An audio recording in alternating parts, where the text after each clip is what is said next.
Happy Friday, everyone. The date is March 12th. It's 2021. And you're joined in here today with Ace and Andrew. What's going on, Andrew? How we doing, Ace? Great to see you, man. Great to be We're here. doing Love that it's Friday. do, Let's go. doing fantastic. We already have someone in the chat. Johnny Cassis. I think he might be the J to the A and A, but Oh, what's up? maybe. What's up? Yeah. What's up, Jay? We're glad to see you supporting us. Even though we're not all here together, we're still here to provide some quality, rumor-filled, fantastic sports content for you guys to enjoy. Also, I mean, this is the other a we're all up in our own chat rooms. Okay, so welcome to Keeping Up with the Transactions. I'll be Chloe today, and I think Andrew's gonna be Rob. It's all sibling love up in here. We're gonna talk about rumor mills going around the league. This was apparently quote unquote massacre week. If you have kind of been in the know, I think it's just only beginning. We saw some players cut, we saw some players resign, lots of contracts restructured. So Andrew and I will give you lots of content about that. As always, while you're here, like and subscribe. Tell us what your thoughts are below in the comment section. And uh, my my wonderful wife said, "What's up, nerds?" And that is us. We are nerds for sports and sometimes other things like WandaVision and 100%. Infinity Gauntlets and whatnot. Exactly. Okay, well, thanks guys. Thanks guys for tuning in. We're just gonna hop right into it then. Let's This go. is episode 1 of Keeping Up with the Transactions. And first, we're going to talk about Tampa Bay. Tampa Bay is our quote unquote nickname for Tom Brady. Not ours, but the world's nickname for Tom Brady in Tampa Bay. As a Buccaneer, he led them to their first championship in a decade, right, Drew? Yeah, So since yeah, '02, I think when they beat the Raiders. So right. So he, as a news drop today, he signed a contract extension with the Bucks to stay with the team until 2025, which will keep him on the team if he plays that long until he's 48 years old, which will rival, which will rival the only other older than 44-year-old player to do so, which was George Blanda. He had a whose career started pre Super Bowl era. He played 26 years, but he did it as a kicker and quarterback hybrid, and he didn't even he had seasons where he just didn't even play. He just kicked. Well, he played. He just didn't start quarterback. So kind of an interesting stat there. I mean, of course, like Tom Brady is kind of hard to knock down, but he's gonna have another record at some point. And I don't know if you were watching I think there was a stat last year where they were talking about how Tom is so old, this, that, and the other, but then they put a picture of him and George Blanda next to each other, and it was mhm. like Father Time right there, and it was kind of a crazy sight to see that we might have 4 more years of Tom Brady, and it most likely looks like it. Um, Yeah, yeah, so the stark also differences between George Blanda and Tom Brady at their respective ages. George Blanda at like 44 looked almost like 64. But I guess that's what happens when you smoke cigarettes on the sideline instead of eating avocado toast in the off season. So, um, yeah, Tom, he doesn't eat strawberries either. Whatever anti-strawberry groups are out there must not be happy with Tom Brady. And also another interesting fact about George Blanda, if you guys care to listen, he played when the league was like still 12 to 14 games. So by like week 16, you were already like in the your title game, and that's kind of the reality. He did have a few AFL titles back in the day, so I mean, he was a Hall of Fame quarterback and one of the quote unquote best to do it. What else do you have? You want to fill us in on other Tampa Bay Buccaneers information, Andrew? Yeah, so they essentially made his just to kind of touch on the salary a little bit. They're saving $19 million against the cap by reducing his $15 million base salary. So he's only going to be making about the 1.025 veteran minimum, and the remaining base salary that he has of 13.9 and will be combined and prorated with his roster bonus for next year. I know it sounds like a lot of numbers, but it's going to be basically like about $23 million total that'll be prorated over the next 5 years, which is what's giving them the $19 million in cap relief. And with that, they're going to be trying to, bring back a lot of guys. They've already franchise tagged Chris Godwin, as we mentioned in last show. Extended Levante David, and Shaq Barrett is their number one priority right now. And that money that they just cleared up will probably be just enough to get him back. And then I think the only question mark remains is Gronk.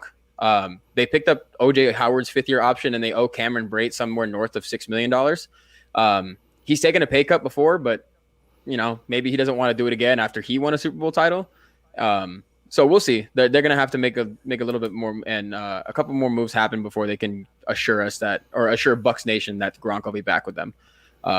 Yeah. I mean, speaking of hot gossip and stuff, imagine if the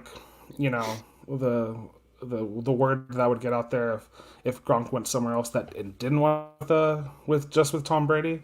I mean, it would be interesting to see him somewhere else. I mean, he is from Buffalo, so I don't know if that would ever happen. I know Gronk is probably in the back end of his career, but think he wants to go back to the AFC East and then face Belichick? That's what he'd be up against. He'd be going back to the AFC East. I don't know if I don't know. Yeah, that's true. I don't know if I don't know if they would, but I don't know if you would. I don't know. I think you had to choose a side. You're Belichick or you're Tom Brady, I guess maybe he could go to Buffalo and he would be like, yeah, that's like the biggest F, to Bill Belichick over there. Well, anyways, Tom said in his pursuit of 8, he said, "Let's effing go, Bucks. We're keeping the band together." So all I have to wonder is that music to his ears and the NFL's ears, or is it time for Tom Brady to face the music and maybe just retire? And Giselle, your supermodel wife, maybe she just wants you for herself now. We'll see. But speaking of Tampa Bay Buccaneer quarterback, we're talking about New England quarterbacks now. We're talking about Cam Newton. He re-signed a 1-year deal today to return to New England. In 2020, not his best statistical year for the Patriots, but they were not loaded on offense and it was his first year in the offense, to give him some sort of credit there. He went 242 passing receptions for 5657 passing yards and 8 touchdowns. He added 10 interceptions and also 12 rushing touchdowns. What do you have to say about our Super Cam over there? Yes, it seems like another one of those situations where I don't think New England maybe would have pushed for that playoff spot, but he tested positive back in October before the game against the Kansas City Chiefs, so they had to roll out Jarrett Stidham, and it kind of derailed that offense. The weeks before that, they were actually up in Seattle and they were almost able to win that game. They got stopped on 4th and 1 at the goal line, so it'll be interesting to see. He gets a second off season with Josh McDaniels. Can help. That'll definitely help elevate an offense that finished 27th overall in the NFL last year. Belichick's probably not too happy about that. But one thing that I've talked to Johnny about, off screen before, is that every time he threw the ball last year, it just looked like it was a struggle. It's almost like he was grimacing almost every time. You couldn't see his facial expression, but he didn't look comfortable. So maybe he'll look more comfortable in the pocket for 2021, because now they traded for Trent Brown and they're returning Marcus Cannon, a former offensive lineman. I just want to know why isn't every quarterback spending $1 million a year like Russell Wilson to put themselves into these freezer type chambers to just restructure their bones internally? It's like magic apparently for Russell Wilson, and I feel like Tom Brady knows the formula too. But I'll let you continue. Oh, they're always in the lab, so Cam's shown a lot on his social media lately, spending a lot of time in the gym and working out. And they're gonna have a lot of money to work with. They have over $65 million in cap space according to SpotRack with the Cam signing, and they had the most opt-out for the 2020 season. They had the most player opt-outs due to COVID for across the entire NFL, with 8 players opting out. So they're going to get, like I said, they're going to get back Marcus Cannon. They're going to get back on their defense, which was a top 10 defense, Dante Hightower and safety Patrick Chung. So that'll help mightily. But they're going up against your mighty Buffalo Bills in the AFC East and the newcomer Miami Dolphins. So it'll be interesting. It's not guaranteed that he's going to be the starter. A lot of his deal is incentive laden, which the details of those are not completely clear just yet. But you would assume they're like playoff bonuses, Pro Bowl bonuses, and stuff like that. But he's only Definitely. making a $1.5 million base salary, so not guaranteed he's going to be the starter. Apparently, they're still in the market, so we'll see. Well, Grandmaster chess champion Bill Belichick just loves to move pieces around. Is it gonna happen without Tom Brady as his king there on the board? Is he gonna keep moving pieces around? Is Cam Newton just gonna be one of those, another pawn for him, or is he playing to a much bigger picture, tanking draft picks? We always would see that in New England, even if they were successful, they would always have draft picks up the wazoo. They're So commodities, man. Belichick loves to hold on to him. He's not ready. He's not willing to give him up so easily. absolutely. We're gonna move now to talk about the probably best quarterback in the show today that isn't named Tom Brady or Cam Newton. It's Patrick Mahomes, and Andrew is who is protecting Patty Mahomes. So we'll let Andrew go off here. Go ahead, Andrew. I'm protecting Patty Mahomes. Let me tell you why I'm protecting Patty Mahomes. Okay, yesterday the news dropped. Both tackles are gone. And then a couple hours after that, Austin Reeder, the starting center, is going to be gone. So we're losing 60. The Chiefs are losing 60% of their offensive line. Listen, Patrick Mahomes this morning is basically in talks with the Chiefs already to take basically a pay cut, and they're going to be transitioning his $21 million roster bonus into a signing bonus. It's going to free up $17 million in cap space. The thing with those two offensive tackles, guys, a lot of people on Twitter, especially I see you, Levante David and Devin White talking some smack about like, oh, if they had these guys, well, now they released them, they would have been better in the Super Bowl.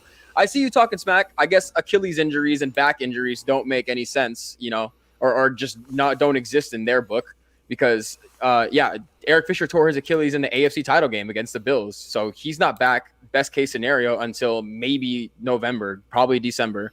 And in a year where the salary cap has gone down $19 million from the year before, you're going to have to trim the fat somewhere. And unfortunately, it was on the longtime tackles, but these guys will be Ring of Honor members in Kansas City, winning the Super Bowl and for anchoring that offensive line. Austin Reeder, the center that everyone was kind of tripping out about, he's going to make like far above the value that he actually deserves. He was a decent player for the Chiefs last year, but the Chiefs know what they're doing. In Veach, we trust. Brett Veach is the GM over there, and he's shown a lot of. We've shown a lot of faith in him and his ability to bring in good draft picks. I have a lot of faith in what we're going to be able to do, what they're going to be able to do, and a lot. This is one thing I wanted to add into. In his contract, he has automatic conversion language, which actually means that it allows the team. It allows the player's team to convert their salary or bonuses into a signing bonus at any time to create cap space. And that's going to be something that you will start to probably see with other players around the league as the league starts. The league is changing, longer contracts. Everything. The league is always changing and fluctuating in the way they operate and do their business. And this year will be no different. It's going to be a wild off season, and it's already off the rails. So excited to see what else comes. But, So what you're telling me is teams can do whatever they want, pay their players how much ever they want, and then not suffer consequences if they stack contracts and pay them out most of their money at the end of the contract. So that's what you're telling me. I mean, if you want to invest in your players, I mean, and you're willing to take the risk, why not? It's a lot of teams are in win now, and a lot of teams are taking advantage of the scenarios they're in, and this is just another one of those situations. And before everybody says that Patrick Mahomes took too much money, he doesn't have, including this season now where he's restructuring his deal. He doesn't have a salary cap hit over $32 million until after the 2023 season. So there's 3 more seasons where he's under $30 million on cap room. And I'll take that every day for a quarterback of Patrick Mahomes' caliber. So pump the brakes on all the slander. I had to defend him real quick. Thank you for giving me that chance. I wore the red today for your Patty Mahomes take. So I appreciate it. Thank you for that, Andrew. Really appreciate it. Of course. We really appreciate our few subscribers that we've had in for watching the show as well. Thank you guys for tuning in to Keeping Up with the Transactions with A&A, Andrew and Ace.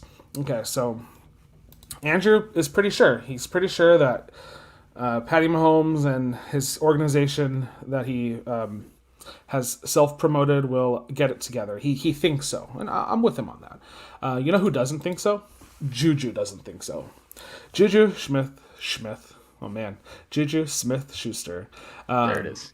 Doesn't think he's going to be a Pittsburgh Steeler next year. So, kind of a snafu of so to speak. But Sports Illustrated put like a poll on their Instagram, and Juju happened to respond to the poll, and it asked if Juju Smith-Schuster was going to be back in Pittsburgh next year, and he clicked, "Nah, I don't think so." I think the only way he was going to come back is if he took like a team-friendly deal, and I don't think he wants that. I don't even know if Pittsburgh wants him back. Not to say that he hasn't, done well for them, but they do have lots of bells to their balls over there, like James Washington, underrated pass catcher for Ben Roethlisberger.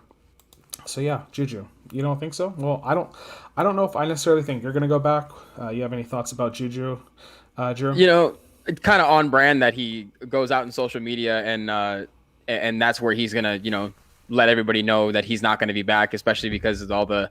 If you watched him last season, he's very big on TikTok, and I guess he'll have to be doing his pregame logo TikTok dances in a different uniform. Big Ben last week cleared some salary cap by restructuring his contract and freed up close to $14 million. But at the end of the day, I don't really think. Not to say that they don't need him, because he is a receiver that is only 25. He fell just short of the 1,000-yard mark, but I think that's a little bit due to Pittsburgh's short passing game. And he finished last season top 10 in receptions and receiving touchdowns. So he's definitely going to be a hot commodity. Especially he'll probably end up signing a 3 to 4 year deal at some point with another team, and he's super young to where he'll be able to be in line for another contract if he produces after that. So. Pittsburgh has their work cut out for them a little bit, but like you said, that they've got some hidden gems over there on their receiving core. Just wanted to point out, we got a couple comments in from Elizabeth. She said we were very cool. Are we cooler than Juju Smith-Schuster though? That's really the question I need to ask. And then also she said the Buffalo Bills colors are red. Elizabeth has tuned into every episode, so she knows I've talked that I'm a Buffalo Bills fan. So was it really for Patrick Mahomes? That's a good question, Elizabeth. That is a good question. We'll let you decide, everyone at home. So I wanted to potentially bring this point up. Jay also has this comment. My guess was he's gonna drop to the Jets, Dolphins, Pats, or Raiders, and Jay's coming here with the hot gossip around the league too.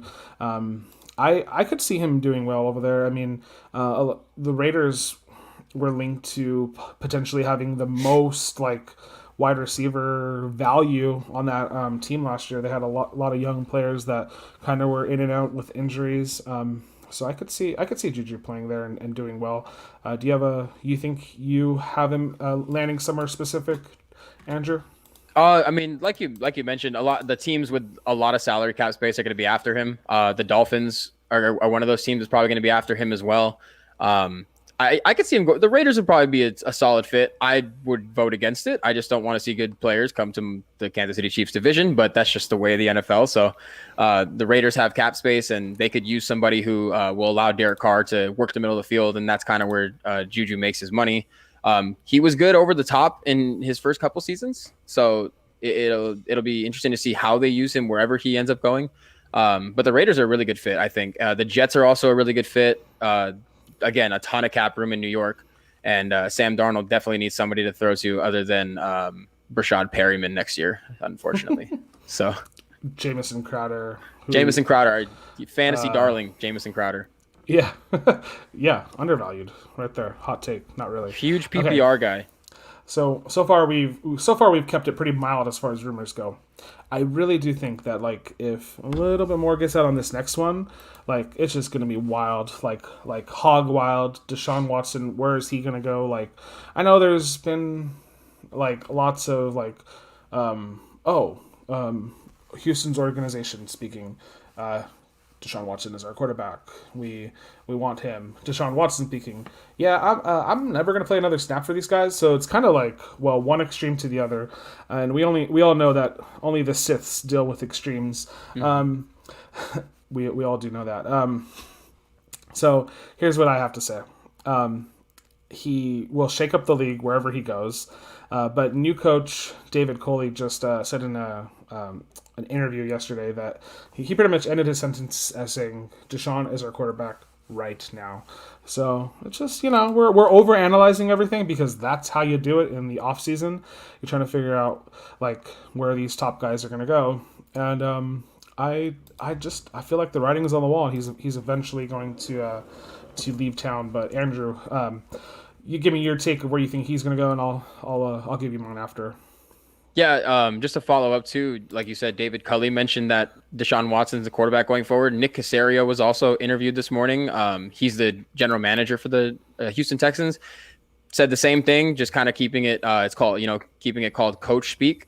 That just saying that their stance hasn't changed on him. Deshaun Watson's their quarterback, and they're going to do what they can to put together a winning football team. So not as bland as you can get, but thankfully we have programs like this where we can speculate and have a lot of fun with it. Because I think that with Will Fuller being a free agent, there's really not a lot that you can do in Houston right now without dealing Deshaun Watson, and a lot of the beat writers are kind of just saying like trade him already. Not many people will know, but the Houston Texans had the highest the salary cap payout to players for last season. So and they're a team that won 4 games. So you might have to do some rebuilding here. But I think the best fit is either the 49ers or the Chicago Bears. And the 49ers, I say a bit hesitantly because I'm a fan of Jimmy G personally, but Jimmy G is obviously not as good as Deshaun Watson. And the 49ers and the Bears are 2 teams who have really good defensive units and high-end skill players, especially after the Bears just brought back Allen Robinson, that you could slide a guy in like Deshaun Watson and have an offense that thrives and turn him into a very formidable contender in both of their divisions. So it'll be interesting to see. I don't know. I don't think he stays in Houston. I can't see how he stays in Houston. I don't see how. Where do you think he lands at? I don't think so either. Okay, this team has 4 first-round picks the next 2 years, so 2 this year, 2 next year, $70 million in cap space this year. That is the New York Jets. I don't want him to face off against the Buffalo Bills twice a year, but I don't really have a huge amount of faith in the Jets franchise until they brought in Robert Saleh, and so now I can kind of see some potential there for them to bring him in. So he'll come into a level-headed coach, maybe not the best owner, but I can see him being a lot more just he can still go off, have similar numbers that he's put up the last few years, which have been fantastic. And then the team will just have to build around him. So $70 million in cap space gives you that opportunity to do so. I would just give all 4 of my first-round draft picks this year and next year just to get them and sign them to a long-term deal. And would you send in Sam Darnold over there in that deal too? Oh, absolutely. Getting rid of Sam? If they'll take him, if not, then he's my backup QB, and if he's not happy with that, then he's out of town by 2022. I mean, what his contract ends next year? So yeah, but yeah. That's my thought on that. What does Johnny have to say here?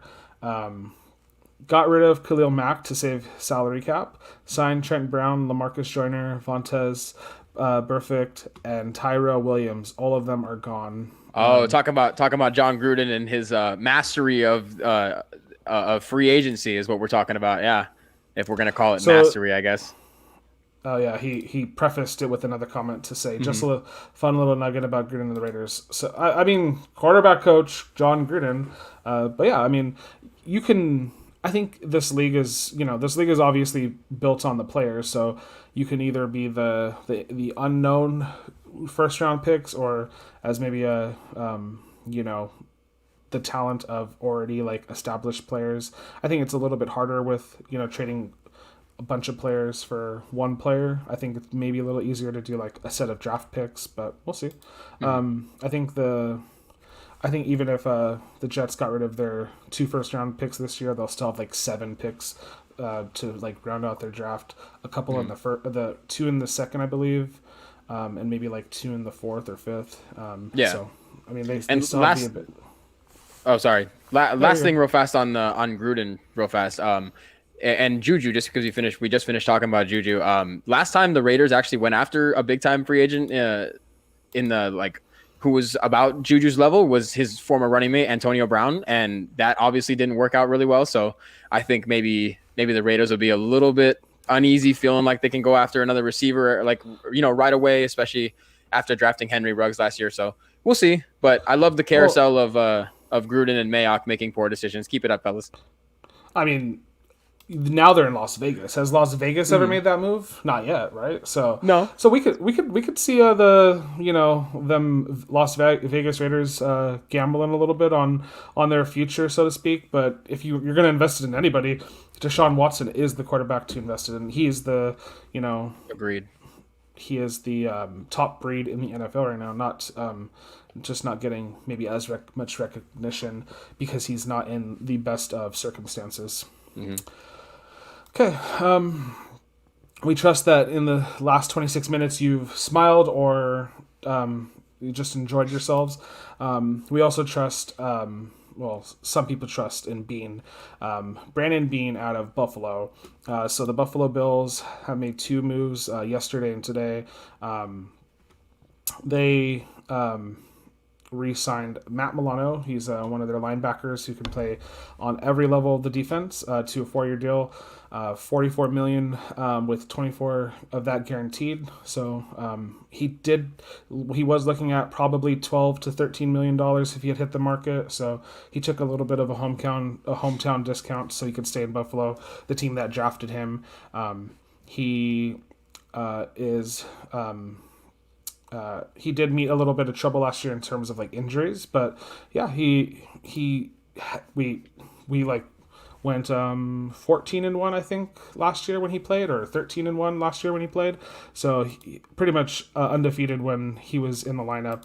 And then this morning we re-signed right tackle on the line, Darrell Williams, to a 3-year deal worth 28.2 million.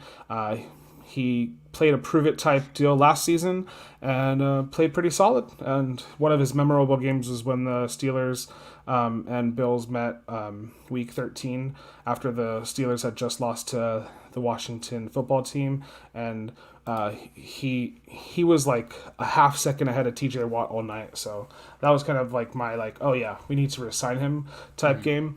You have any thoughts about Buffalo circling the free agency wagon, so to speak? Just constantly, over the last couple of years since Sean McDermott came to the helm, Brandon Bean, like you said, just making good decisions. Darrell Williams and Matt Milano are outstanding football players, and Buffalo is just continuing to build around the like loads of talent that they have. As Johnny's mentioning in the chat, they got Williams for Williams is a right tackle, or he plays tackle, and he got $9.5 million on average per year. That's kind of like unheard of discount. The primetime offensive tackles like your Trent Williams and the Alejandro Villanuevas, who are going to be on the market, are going to be somewhere north of 13 to 14 million, if not more, especially for a guy like Trent Williams. So getting Darrell Williams at that kind of a deal is unbelievable for them. And they just keep, like I said, they keep making the right moves. They locked up Tre'Davious White. They drafted that linebacker Edmonds. They have Matt Milano now, and now you have Darrell Williams to protect the franchise. So if they can find a running back for me to use in fantasy, not named Devin Singletary, I would be thrilled. Well, they are Thrilled. the antithesis to the Baltimore Ravens, Mm-hmm. from what it seems like. And maybe they'll just, if you're good at something, why not just stick it to the other teams even more and just stick to that, stick to what you're good at. I mean, I do 100%. not. I mean, if you're going to be a pass heavy team, be a pass heavy team. And then Jay Oh, just I throwing out lowballed. some. Jay's throwing out some extra information for us to eat up during lunch hour. Trent is projected for 18 to 20 million per year, which is just insane if that happens. Mm-hmm. I mean, the quarterbacks are the creme de la creme of the NFL, so maybe one day global football league. So yeah, you got to protect your best assets. Yeah. You have we trust that you will listen to this next one as the Saints go marching towards bankruptcy. What are your thoughts over in New Orleans, Andrew? I think the Saints hope they go marching to Russell Wilson's house with a with a suitcase and a private plane to fly them down there. It would take a lot to get them there, but just this morning, a couple moves they made. They released linebacker Quan Alexander. I kind of feel bad for Quan Alexander. He signed a 4-year, $54 million deal in 2019, and before he signed that deal, he earned every bit of it. He's only played in 13 games, though, dealing with injuries, and an Achilles in week 16 basically kind of, derailed your next season. As I talked about earlier with Eric Fisher, who tore his just in January. It's a hard thing to come back from. Right now, their cap space stands at like about negative $13 million after making that move with Quan. So they're going to have to restructure somewhere. Their backup quarterback, Taysom Hill, is making $16 million, and they're hopeful about bringing Jameis Winston back, who's currently a free agent. But I think if you're going to go after Russell Wilson, you're going to have to probably package, like we were talking about with Deshaun Watson, like 3 first-round draft picks, and then you're probably going to have to give up Marshawn Lattimore and be okay with it. And the only reason why is because you're not going to be able to afford him next year anyway, even if you have Russell Wilson. He's entering the 5th year of his contract and is going to be demanding top dollar at the cornerback position. And I think you might be able to find, there's not a bunch of Marshawn Lattimores running around out there, but you can find a suitable replacement, especially if you get Russell Wilson. So we'll see. They have a lot of work to do. They also they have Demario Davis still. He's a really good player. Alex Anzalone, their other starting linebacker, is also a free agent. So some question marks still stand. We'll see. So yeah, Quan Alexander adds to the list of Emmanuel Sanders, Janoris Jenkins, Jared Cook, Josh Hill, Thomas Morstead, their punter for 12 years. I mean, they have to probably go out and draft a 7th rounder. I don't know, or just don't punt the ball. You got more and more teams are now just going into all 4 downs as it were. The NFL is changing a little bit. And Jay wants to add before we move on to another topic. Chicago seems like the team that media types are linking with Dangerous Wilson. Yeah, possibly. I mean, we're kind of linking a lot of teams to Chicago right now. Like we could see Deshaun going there, we could see Russell Wilson going over there, which is fantastic for Chicago. I mean, they're a storied franchise with lots of greats including George Blanda and Gale Sayers, and yeah, I mean, Chicago is not a bad franchise to see them maybe take a cemented chapter like Deshaun or Russell Wilson coming over there. But yeah, I mean, the Saints they kind of set themselves up in this, right, Drew? Like they pushed a lot of money towards the back end of contracts, and then now that we're here, they're kind of like left scrambling. Obviously, they didn't see the COVID years coming. We have another. We all know that Jay loves Chicago Bears positional players. Any upgrade at QB for Chicago is huge for them, which we agree. And he loves sports so much that he can't resist but keep commenting, but we love it, buddy. Thank you very much. Yeah, I was just gonna add that if Russell Wilson goes to Chicago, that would automatically, and he just needs to play a season there. That would automatically make him the greatest quarterback in probably like Chicago Bears history. Like they've had some decent quarterbacks, but they've mainly been known for their running backs and their defense. Russell Wilson would immediately be probably the greatest talent they've ever had at quarterback. So, and it would give them, Russell Wilson would have a good tight end in Cole Kmet to throw to, and a good run game to fall back on, and hopefully someone who'll stay healthy, unlike Chris Carson with David Montgomery, who can stay healthy over there. So we'll see. Yeah. There's just listen to this, folks. Everything is going to change. The 2020 year is over. We don't have to reflect on such poor times anymore. 2021 is upon us. Teams will be reshuffling players, and that is for the better. We don't need any more of these sad stories of people losing their lives and what was. We can only look forward to what is, and hopefully with us being in vaccinated times now, we will look upon the horizon, see teams maybe have to take a step back this year as far as cap space goes, and then we can just see that number go up and up, because the NFL is the most popular sport to watch in at all right now, right? I mean, no one's Yeah, competing in with America for sure. Around the world, yeah. I'm not 100% sure, but might be soccer still on that one. But I mean, it's so popular, and I just can't wait to we get back to regular off seasons and barring, as everyone, like you said, as long as everyone's healthy and we're able to do it as safely as possible and get back to regular off seasons and regular seasons and make sure these guys are actually playing at their full potential and you just want to see everyone stay healthy. So let's go. Absolutely. NFL season's almost upon us, ladies and gentlemen. This is 35 minutes in. We're almost up. We're about to hit the last segment here. Thank you for kicking it with us for these 35 minutes. We really do appreciate it. If you learned anything new, that is awesome. Let us know in the chat down below. While you're here for the last segment and kicking it with us, we'll just kick it too. We're talking about kickers, and I mean, everybody doesn't give love to the kickers. Cairo Santos re-signed with our aforementioned Chicago Bears. He signed a 5-year, $60 million deal. Will he play the whole contract out? Who knows? Cairo kind of had an up and down career, so to speak. So it's not a huge gain for Chicago because teams have showed like Tyler Bass in Buffalo last year that you can draft a kicker and have them kick meaningful kicks in the playoffs. Mm-hmm. But that's of note. And then Young Wei Koo from the Atlanta Falcons, who's just been he's pretty dreamy to look at. I'm not gonna lie. And this kid is known for his creative kicks, onside kicks, and we had that Dallas game last year where I think was week 3 or week 2 where I think they recovered an onside kick on a creative kick from him. Again, not huge, earth-shattering plays, but in order to make your franchise successful, you have to make these types of additions. As were the case for like the Saints, they're doing addition by subtraction, trying to subtract, and hoping that adds to their team. Thanks for kicking it here with us. We appreciate you guys tuning in. Andrew, you have anything to add to our strong viewers? Just thanks for stopping by, guys. I miss you too, Johnny.